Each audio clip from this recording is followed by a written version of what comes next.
Oi, pessoal do terceiro ano, tudo bem? Eu aqui de novo, como prometido. Bom, nós vamos dar continuidade ao nosso conteúdo, assim como eu disse para vocês, serão as próximas semanas todas de aula de conteúdo mesmo, e depois a gente vê como faz em relação às atividades. E hoje a gente vai trabalhar um conteúdo, seguindo ainda a linha da aula passada, que a gente trabalhou com os aspectos físicos de Goiás, nós vamos falar sobre vegetação típica de Goiás. Eu gosto de deixar sempre uma aula reservada para a gente falar sobre essa temática, porque, primeiro, que é um tema extremamente importante, não só para Goiás, mas porque a gente vai falar sobre Cerrado, a nossa aula hoje é sobre Cerrado, porque é um tema que abrange a maior parte do nosso país. Então, não é uma questão só específica do nosso estado, mas a gente vai trabalhar sobre isso. Por que é uma temática tão importante? Porque ao decorrer da aula, vocês vão perceber que o Cerrado encontra-se numa situação muito complicada. E o Cerrado tem uma importância tremenda para o país, não só Goiás. Então, eu vou falar aqui, não vou falar de Goiás, mas eu vou falar do Cerrado, que é a vegetação pertencente ao nosso estado. Então, o estado de Goiás praticamente todo é coberto pela, entre aspas, pelo Cerrado. Então, a nossa aula de hoje vai estar voltada para isso. Bom, então vamos lá. Aqui eu já trago para vocês algumas imagens bem específicas, bem clássicas, se assim a gente pode dizer, do cerrado em si, né? Então aqui nós temos a flor do piqui, que é um fruto muito comum e muito a cara do cerrado, se a gente pode dizer assim, né? Então aqui nós temos o ipê, né? Nós sabemos que existem de vários, que nós estamos, né, bem no momento onde o ipê está florido, que é agora no período da seca. Então, são só algumas imagens para a gente já remeter ao que a gente vai falar um pouco. Bom, primeiro, o que é o cerrado, né? É o nome que damos ao bioma que ocorre na região central do Brasil. Então, ele não ocorre só em Goiás. Nós vamos observar logo a mais na frente que existem muitos estados que têm o cerrado como seu bioma, tá? A vegetação característica do cerrado é adaptável aos solos pobres em nutrientes e com grande presença de alumínio. E essa característica do solo, ela vai estar diretamente ligada à fitofisionomia do cerrado. A gente vai falar sobre isso. No período da estiagem, boa parte das árvores ficam sem folhas para evitar a perda d'água. Então, é um processo de adaptação. Porque, como a gente já falou na aula passada em relação ao clima, né? A gente passa por um longo período de estiagem. Então, a perda dessas folhas é um processo de adaptação da vegetação para conseguir sobreviver esse período de estiagem. Então, algumas têm raízes longas, né, bem profundas, para poder buscar água, tá? Então, porque exatamente também relacionado com a questão da estiagem, então, como ela fica um longo período sem receber, sem ter a chuva, então ela precisa buscar água na parte mais profunda da crosta para poder sobreviver esse período, tá? E muitas ervas e gramíneas secam nesse período, mas continuam vivas. Então, se a gente der uma andada, que a gente não anda podendo fazer na verdade, né? Mas se a gente der uma andada, a gente consegue perceber, nesse momento agora que é o período da seca, a gente percebe um cerrado super cinzento, super seco, bem feio, talvez, a gente não sei nem se é correto a gente utilizar esse termo, porque é uma característica do próprio bioma, mas a gente percebe um bioma extremamente desbotado. Mas é normal, é normal. Assim que vem as primeiras chuvas, logo já está tudo verdinho de novo. É um processo natural do bioma do cerrado. Bom, qual é a localização, a ocorrência desse bioma? Vocês observam aí no mapa, né, que ele está aí na região central do país, mas olhem a quantidade de estados que tem a ocorrência desse bioma. Observando Goiás, Goiás está praticamente todo dentro do Cerrado. Nós temos aqui só na região sudoeste, aqui, Goiânia, que a gente não vai ter o Cerrado. Mas, ó, Maranhão, Minas Gerais, Bahia, Piauí, Maranhão, Tocantins, Mato Grosso do Sul. E nós temos alguns encraves também aqui em São Paulo, tá? Então, olha aí, o Cerrado abrange estados do Centro-Oeste, Goiás, Mato Grosso do Sul, Distrito Federal, além do sul do Pará, Maranhão, interior do Tocantins, oeste da Bahia e Minas Gerais, bem como, né, o norte de São Paulo. Então, se a gente parar para pensar, ele é muito extenso, em tese, né? Que a gente vai falar sobre a questão do desmatamento. Ele é muito extenso. Continuando aí, vamos falar um pouquinho sobre as características desse bioma. Então, olha, a vegetação predominante é constituída por espécies do tipo tropófilas. O que isso quer dizer? Que se adapta as duas estações distintas, como ocorre no Centro-Oeste, que a gente já mencionou isso na aula passada. Além disso, são caducifólias. O que são caducifólias, gente? As folhas caem no período da estiagem, que eu acabei de falar sobre isso. Então, é um processo de adaptação com raízes profundas. Talvez isso que eu acabei de ler aqui seja a característica mais marcante, que mais se fala, né? Além da questão dos galhos tortuosos. Então, olha, a vegetação é em geral de pequeno porte, com galhos retorcidos e folhas grossas. Pequeno porte, o que isso quer dizer? Que o cerrado não possui árvores muito altas, como acontece, por exemplo, na Amazônia, tá? Nossas árvores são de porte médio. E os galhos retorcidos, eles estão diretamente ligados com os nutrientes ou a falta de determinados nutrientes que nós temos no solo e não diretamente ligada à falta da água, tá? Mais à frente a gente fala um pouco sobre isso. E também o fato das folhas serem grossas é um fator de proteção para diminuir a perda de água por causa do período da estiagem. Então, se a gente parar para pensar, o cerrado ele já tem as características marcantes, ele está diretamente ligada ao seu processo de adaptação ao clima da região. Vamos lá. Bom, existem muitos tipos de cerrado. Aqui eu coloquei alguns, e eu vou explicar melhor, acho que somente 4, se eu não estiver enganada. Mas há alguns estudiosos da área, né, ambiental que classificam até 30 tipos de cerrado, para vocês terem uma noção. Claro que a gente não vai trabalhar sobre todos eles, mas só para vocês terem uma ideia da diversidade e da riqueza, né, que o cerrado é, tá? E depois a gente vai falar sobre essa importância. Bom, a vegetação do cerrado apresenta várias formas, que vão desde os campos até matas, como pode ser visto abaixo. Então, aqui nós temos uma classificação bem simplória, só para vocês terem uma ideia de como é, como ocorre, como que se dá o cerrado. Então, nós temos aqui primeiro o campo limpo, que é uma formação de campo, ou seja, ele é caracterizado somente por gramíneas e pequenos arbustos, às vezes nem arbusto, às vezes a gente encontra. Então a gente olha, parece uma pastagem, mas não é uma pastagem. Por quê? Porque é uma vegetação que é característica, que nasceu ali, que pertence àquele espaço. O que a gente também não pode confundir com uma pastagem que é plantada, né? Que é inserida ali naquele local para o gado em si. Então, aqui o campo limpo seria essa formação de gramínea. O campo sujo, nós ainda temos o predomínio das gramíneas, mas a partir daqui a gente começa já a encontrar alguns arbustos, estão vendo? Aqui a gente já começa a ter uma noção. O campo cerrado é quando esses arbustos, nós ainda temos as características principais das gramíneas, não é grama, é gramíneas, das gramíneas, e aí nós começamos a ver algumas pequenas árvores, alguns arbustos um pouco mais robustos, tá? E depois a gente chega no cerrado.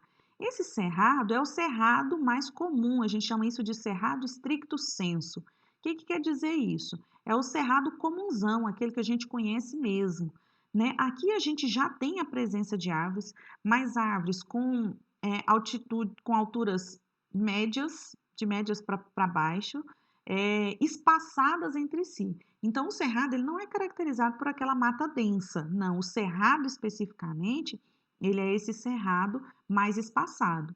E o cerradão, o que é o cerradão? Seria a mata fechada formada por árvores que pertencem ao cerrado. Aqui no cerradão é onde a gente vai encontrar as árvores mais altas do cerrado, que vão atingir as maiores alturas, mas não é o mais comum, tá? Então, quando a gente vai, por exemplo, daqui para Goiânia, a gente consegue identificar praticamente todos esses tipos de cerrado, tomando cuidado para a gente não confundir a pastagem com o campo limpo. Né? Quando a gente chega ali próximo à Polícia Rodoviária Federal, já bem próximo de Goiânia, a gente já consegue identificar um cerradão. Ali existe uma mata fechada, bem densa, de árvores características do cerrado. Mas vamos lá, para vocês entenderem. Então, aqui, essa seria, né, o cerrado de campo limpo. Tá vendo que não existe árvore, somente mesmo a parte gramínea, praticamente nada de arbusto. Isso aqui seria um campo limpo. Esse aqui é um campo sujo, onde a presença da gramínea ainda é a maior parte marcante, da maior característica. Mas aqui a gente já consegue notar alguns arbustos maiores, algumas árvores. Então, aqui a gente já consegue notar uma diferença em relação ao campo limpo. Esse seria o nosso cerrado, o comunzão, aquele que a gente realmente vê mais, né? Tá vendo? Aqui a gente já vê grande quantidade de presença de árvores, mas as árvores não são próximas umas às outras. Elas são espaçadas entre si. Então, com os seus galhos, né, são árvores que não são muito altas, os seus galhos retorcidos, né, com as características bem marcantes daquilo que a gente conhece e entende por cerrado. E esse seria o cerradão, que é a mata fechada, onde nós teremos as árvores que vão ter as maiores altitudes e que vai estar bem próximas umas da outra. Então, aqui nós temos uma mata densa, que a gente chama isso de cerradão. Então, essa seria uma classificação bem simples para a gente ter uma noção, tá? Em relação a essa quantidade, esses vários tipos de cerrado que nós temos. Vamos lá. Ainda tem muita coisa para a gente falar hoje. Bom, vamos continuar aí nas características. Ainda existem alguns outros tipos de cerrado que eu vou mencionar aqui com vocês, tá? Um deles é chamado cerrado rupestre, que é um cerrado que vai ser encontrado próximos a rochas. Esse tipo de cerrado, ele só vai ocorrer em locais altos, em áreas altas, como, por exemplo, na Serra dos Pirineus, que fica em Pirinópolis, na Serra Dourada, que fica na cidade de Goiás, e também na Chapada dos Veadeiros, que são os locais de maiores altitudes aqui em Goiás, que nós falamos isso na aula passada. Então, esse tipo de cerrado, ele é um cerrado chamado cerrado rupestre, tá? Nós temos as veredas, que também são bem conhecidas, que são campos alagados ou brejos, né? Que a gente conhece muito, o famoso brejo, onde ali, nesse local, nasce uma árvore muito característica e muito marcante do cerrado, que é a palmeira buriti. Não sei se vocês já ouviram falar dessa árvore. A palmeira buriti ela geralmente dá, se você nota ela, acho que mais à frente aqui tem alguma imagem dela. Se você nota a presença dessa palmeira buriti em algum local, você pode ter certeza que ali existe um curso d'água, existe uma água, um brejo, alguma coisa, então um local alagado. Né? Existe o doce de buriti, eu nunca experimentei, mas assim, é uma árvore bem marcante, bem característica de Goiás, ou de Goiás não, do Cerrado, né?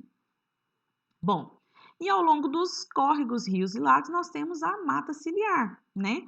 Ou também são chamadas de mata de várzea ou floresta ripária. Isso aqui é algo que vocês já sabem, já ouviram falar muito sobre isso. O que é a mata ciliar? É aquela vegetação que fica próxima ao leito do rio e que é extremamente importante a manutenção dessa mata ciliar para a proteção do rio, para que esse rio não assore. O que é assoreamento de um rio? É quando você tira toda a vegetação da parte do leito do rio, e aí esse solo fica desprotegido e vulnerável e ele acaba indo para dentro do rio. Quando ocorre isso, quando esse solo vai para dentro do rio, isso é o assoreamento. Isso mata um rio, tá, gente? Por isso que é tão importante a manutenção da mata ciliar. É lei, né? É lei. Bom, a principal marca do bioma cerrado são seus arbustos de galhos retorcidos e o clima bem definido, como uma estação chuvosa e outra seca. A gente já falou sobre isso. Entretanto, na região do Cerrado encontram-se três das maiores bacias hidrográficas do país, sendo este bioma o berço dos rios caudalosos, como o São Francisco, por exemplo. Então, existem aqui, eu vou mencionar para vocês pelo menos três razões importantíssimas para a manutenção, para a preservação do Cerrado. Primeiro delas, a questão hídrica. A maior parte dos rios mais importantes caudalosos do nosso país, das principais bacias do nosso país, nascem dentro do Cerrado. Não dentro de Goiás, escutem bem, dentro do Cerrado. Como, por exemplo, o Rio São Francisco. Então, o Rio São Francisco nasce em Minas Gerais, né? E vai desaguar oceano, lá no Oceano Atlântico, Nordeste afora. Ou adentro, tanto faz, né? Bom, é importante a gente entender que o cerrado ele tem um papel fundamental na questão da manutenção desses rios, na questão hídrica. Então, quando você preserva o cerrado, você está preservando a manutenção e a potencialidade hídrica do nosso país. Então, já existem muitos estudos que mostram que hoje o Brasil corre sérios, graves riscos hídricos, principalmente por causa do desmatamento do cerrado. Tá? Então, um ponto principal aí para se falar da preservação do cerrado é a questão hídrica, tá? Então, olha aqui, ó.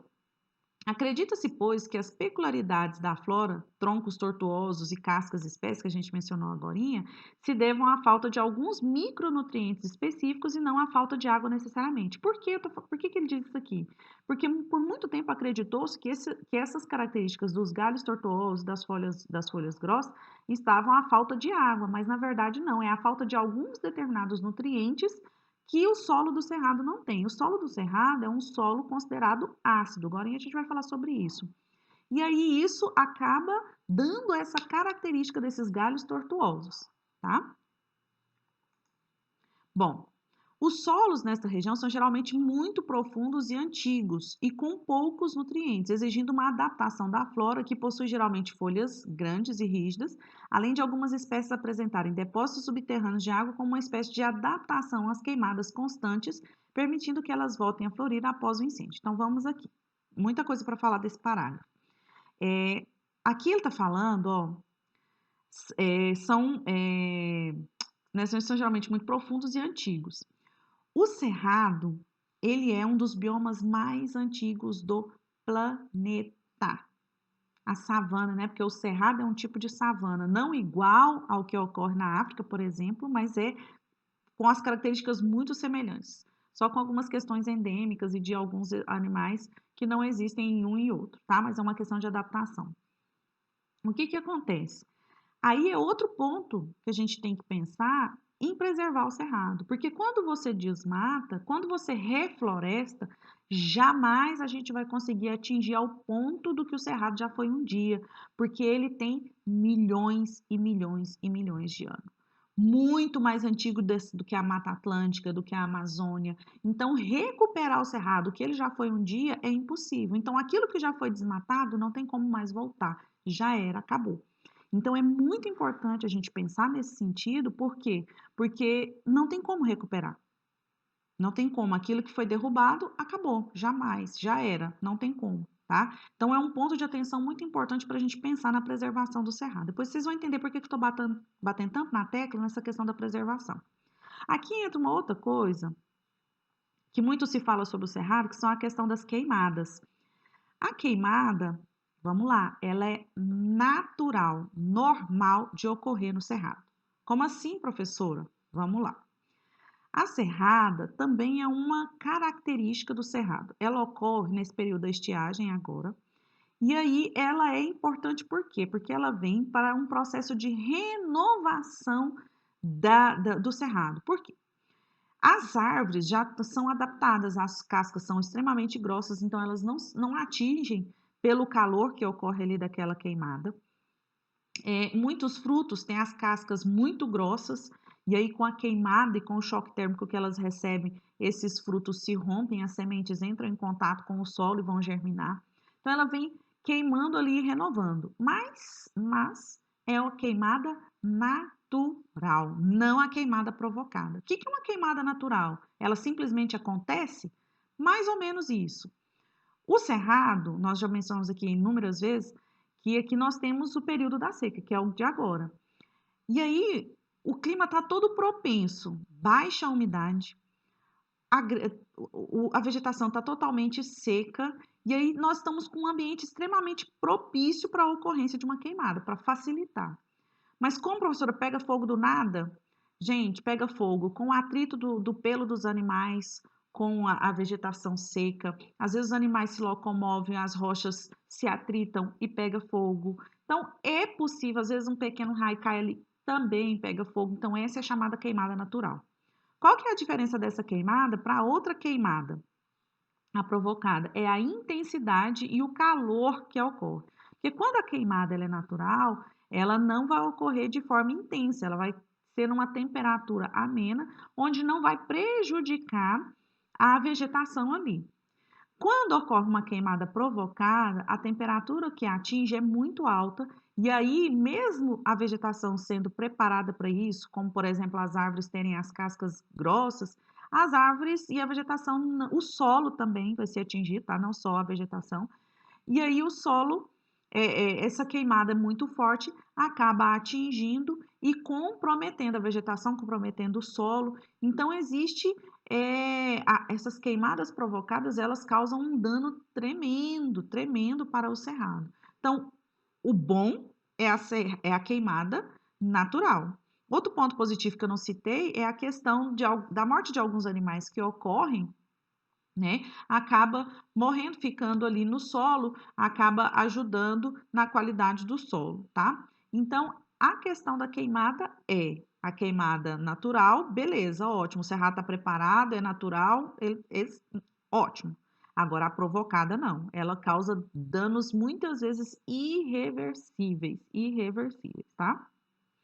Vamos lá. Ó, acredita-se que o cerrado brasileiro seja o tipo de savana mais rico em biodiversidade do planeta, biodiversidade em espécies de animais, de plantas, de tudo. Então, olha aí, com mais de 4.400 espécies vegetais endêmicas. O que quer dizer endêmicas? Que só existe no Cerrado brasileiro. Essas 4.400 espécies não existem em mais lugar nenhum no mundo. É ou não é importante a gente pensar na preservação do cerrado, tá? Então, de um total de 10.000 espécies, tá? 837 espécies de aves e 161 espécies de mamíferos. Então, a riqueza natural do cerrado, ela é muito grande, muito. E por muito tempo não acreditava-se ou não percebia-se isso. De algumas décadas para cá, que muitos estudos começaram a ser desenvolvidos, é que começou-se a perceber a riqueza e a importância do cerrado em relação à vegetação. Claro que destruir nenhum bioma, né, gente, é positivo, nenhum, né? Mas aí a gente está aqui para reforçar a questão do cerrado, porque a gente viu a questão hídrica, nós vimos a questão do reflorestamento que não funciona com cerrado, nós vimos aí a questão da quantidade de espécies endêmicas e às vezes até mesmo não endêmicas, mas que promove a riqueza desse bioma. E aí tão importante para a gente pensar nessa preservação. Vamos lá. Bom, aí aqui a gente entra na parte triste da história. Por que na parte triste? Porque a gente vai perceber o que está sendo feito com o cerrado. Esses dados aqui nem são tão atuais e vocês já vão ficar estarrecidos de verem esses dados.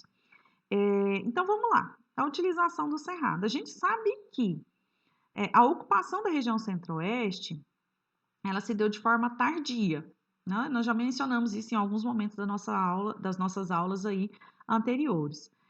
Por que ela se deu de forma tardia? Porque até então o solo aqui, ele era desprezado, era um solo que não era muito produtivo. E só a partir da década de 70 é que aqui vai começar a ser ocupado de forma massiva. Por quê? Porque aí começam a surgir determinadas tecnologias voltadas para o campo, e a gente já falou sobre isso, Revolução Verde, onde vai tornar possível a plantação em larga escala aqui dentro do cerrado. E aí vamos lá. O que isso quer dizer? Lembra que eu falei que o solo do cerrado é ácido? Então, esse solo era muito ácido e não era um solo bom para fazer um plantio. E aí eles começaram a desenvolver pesquisa e perceberam que o calcário, ele corrigia a acidez do solo e tornava esse solo totalmente possível e totalmente rentável para a produção. E aí é onde começa a ocupação do cerrado de forma massiva. As terras valiam pouco aqui, e aí então começam a ser compras em grandes quantidades, e aí começam a se formar os latifúndios, o que foi péssimo para o cerrado, porque aí começam a surgir grandes propriedades rurais, grandes propriedades agropecuárias, e que começa a ser desmatado massivamente o cerrado. Tá? Então, a partir da década de 70, então, hoje terra é muito cara aqui dentro do cerrado, porque hoje ela já tem um potencial agrícola muito grande, o que antigamente não era. Então, o que acontece? O cerrado começa a ser simplesmente desmatado, destruído, tá? Mas aí eu vou falar mais um pouquinho, de forma um pouco mais crítica sobre isso. Vamos lá. Até os anos 70, o solo do cerrado era considerado improdutivo, mas com a evolução da tecnologia, a região tornou-se responsável por cerca de 40% da produção da soja do Brasil. Dentro do cerrado, não é dentro de Goiás, tá, gente? Então, o cerrado é responsável pela produção de mais de 40% da soja do país, tá? E de 70% da produção de carne bovina, tá? Imagina a quantidade de pasto que existe dentro do cerrado, tá? Sem contar que além das inúmeras minerações e carvoarias que vêm destruindo cada vez mais o cerrado. A pressão do crescimento populacional das cidades, principalmente em Minas Gerais, na região centro-oeste, tem colocado o cerrado entre os biomas mais ameaçados do mundo, não é do Brasil, né? Hoje o cerrado é mais desmatado do que a Amazônia. Hoje está complicado de dizer isso, né, pelas questões que a Amazônia vem enfrentando no último ano, mas não vou entrar nesses pormenores com vocês. Nós estamos falando de mundo, nós não estamos falando de Brasil, tá? O Cerrado, ele só não ganha de desmatamento em relação à Mata Atlântica, que praticamente já não existe mais, né? Que é o bioma que fica ali na parte litorânea do país, que a gente sabe que foi o primeiro local a ser desmatado e ocupado, blá, blá, blá, não vou entrar nesse mérito com vocês. Observem nesse mapa como o Cerrado foi desmatado. Isso aqui é de 2002 a 2011, então esse mapa tem, essa coletânea de mapas tem 9 anos, né? Porque o último dado que nós temos aqui é 2011. Tá vendo essa parte mais acinzentada de 2011, gente? É o que já foi desmatado. Então, dentro de Goiás, nós temos mais essa região aqui, ó. Sabe o que é essa região? A Chapada dos Veadeiros, que é uma reserva ambiental. Que é uma reserva ambiental. E aí a minha pergunta é, professor, se o Cerrado é tão desmatado, por que a gente não fala disso, né? Porque existem diversos interesses econômicos e políticos atrás disso. Porque a gente sabe que a maior parte da produção agropecuária do país está dentro do Cerrado. Então, não, como é que eu posso dizer? Não é conveniente eu falar sobre isso, dar mídia para isso, porque parte da economia do país, né, está dentro do Cerrado. Então, muito melhor eu falar sobre a Amazônia, chamar atenção sobre a Amazônia, e eu continuar destruindo o Cerrado e continuar produzindo muita soja, produzindo muita carne, vendendo e ganhando dinheiro, do que pensar nessa preservação. Então, os dados, gente, são assustadores, tá? Então, olha aqui, ó, mesmo assim, a despeito de toda a riqueza natural do Cerrado e todo o seu povoamento tardio, porque a gente sabe que a região central do país ela foi povoada de forma tardia, ele conserva apenas 20%, e nem é isso mais, porque esse dado já está defasado, tá? 20% da sua área total. Diversas tentativas no sentido de preservar vêm sendo tomadas, não necessariamente, né? Mas até então, cerca de somente 6,5% de sua área natural está protegida sob lei em unidade de conservação, como, por exemplo, o Parque das Emas, o Parque da Chapada dos Veadeiros, são unidades de conservação.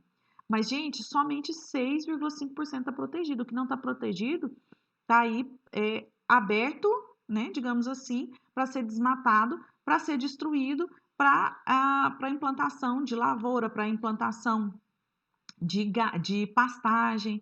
Gente, quanto cana-de-açúcar tem dentro do Cerrado? Vocês não têm ideia, né? Quem vai daqui para Caldas, agora a gente está podendo ir, mas quem vai daqui para Caldas consegue perceber a quantidade de plantio de cana que existe dentro do Cerrado, por exemplo, tá?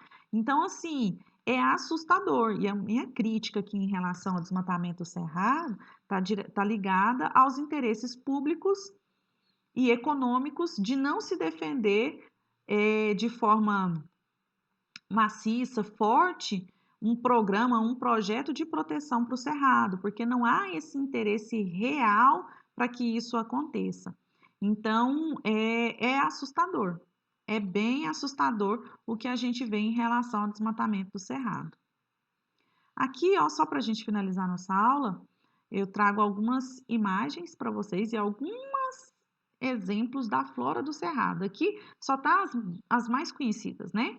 O buriti, que é esse aqui, que é a palmeira buriti que nós mencionamos, o ingá, a quaresmeira. Quaresmeira é aquela árvorezinha colorida que só leva esse nome porque geralmente ela floresce no período da quaresma, né? Tem ela amarelinha, tem ela branquinha, tem ela rosinha.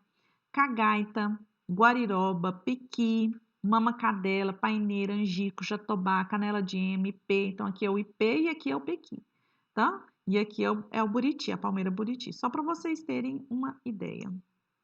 E a fauna, que é muito, muito, muito extensa. Eu não vou ler todos os animais que estão aqui, né? Nós temos a onça pintada, a onça parda, vários tipos de urubu, vários tipos de tatu, vários tipos de cobras, jiboia, cascavel.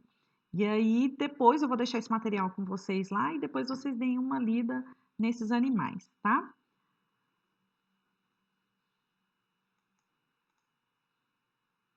Bom, gente, essa é a nossa aula de hoje. Nós falamos sobre o cerrado. É um tema muito importante, gosta de cair muito em vestibular, muito no Enem. Então, o que vocês conseguirem buscar de material a mais, de conteúdo a mais sobre isso, é um tema assim que vale muito a pena vocês se debruçarem sobre isso, tá? A Érica não vai trabalhar cerrado com vocês, só eu que vou trabalhar, se eu não estiver enganada. Então, aproveitem aí essa aulinha. É um tema Muito, muito, muito importante para vocês. E aí, semana que vem, a gente vai começar a falar sobre população ou economia, vou decidir ainda, mas a gente se encontra semana que vem. Só assistam a aula, não tem atividade, e é isso, façam anotações. Um beijo para vocês e até agorinha.